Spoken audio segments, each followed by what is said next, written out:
আমার দোকানে কি কি রান্না হয় আজ সেটা দিয়ে শুরু করছি।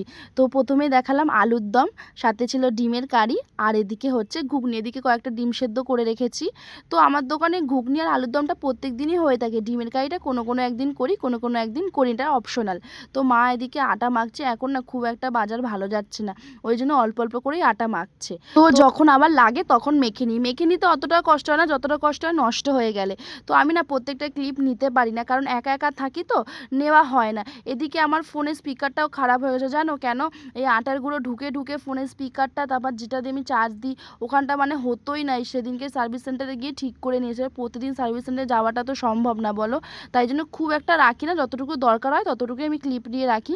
তো এদিকে দেখো এই আটা মাখাটা শেষ হয়ে গেছে, তাই জন্য আবার আটা মাখছি। তারপর হচ্ছে প্রচণ্ড খিদে পেয়ে গেছিলো আমার, কি খাবো ভেবে এবার সকালে 3 রকমের রান্না করার পর না বিশ্বাস করো আর ইচ্ছে করে না যে নিজের জন্য কিছু ব্রেকফাস্ট আমি বানাই। তো দোকানে যা থাকে আমি কোনো রকমে খেয়ে নিই। তো এদিকে মায়ের ডকুমেন্টসের জন্য কিছু দরকার ছিল, সেই জন্য গেছিলাম। ওখানেই 2 ঘন্টা কেটে গেছে, অনেক টাইম চলে গেছে। আমার কাছে আর টাইম নেই, আমাদেরকে ড্রয়িংও করাতে যেতে হবে।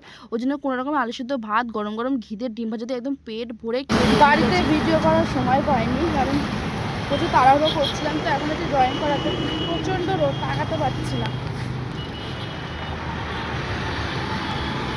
তারপর ড্রয়িং করে বেরিয়ে আসবো, আমাকে ওরা বায়না করছে দিদি আমাদের কিছু একটা বানিয়ে দাও। তো 3জনকে ড্রয়িং করাতে ওদেরকে একটা করে বানিয়ে দিচ্ছে। এরকম মাছ আঁকানো হয়ে গেছে, এবার যাবো পড়াতে ওকে।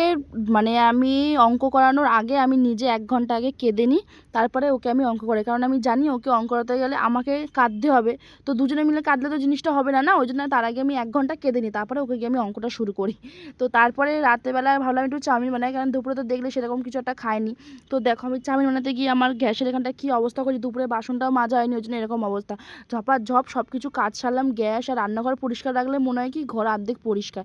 তো চাউমিনটা এক জায়গায় ঢেলে রাখছি যাতে কড়াটা আমি ধুয়ে নিতে পারি। তো আজকের জন্য এইটুকুই, দেখা আছে নেক্সট ভিডিওতে, টাটা।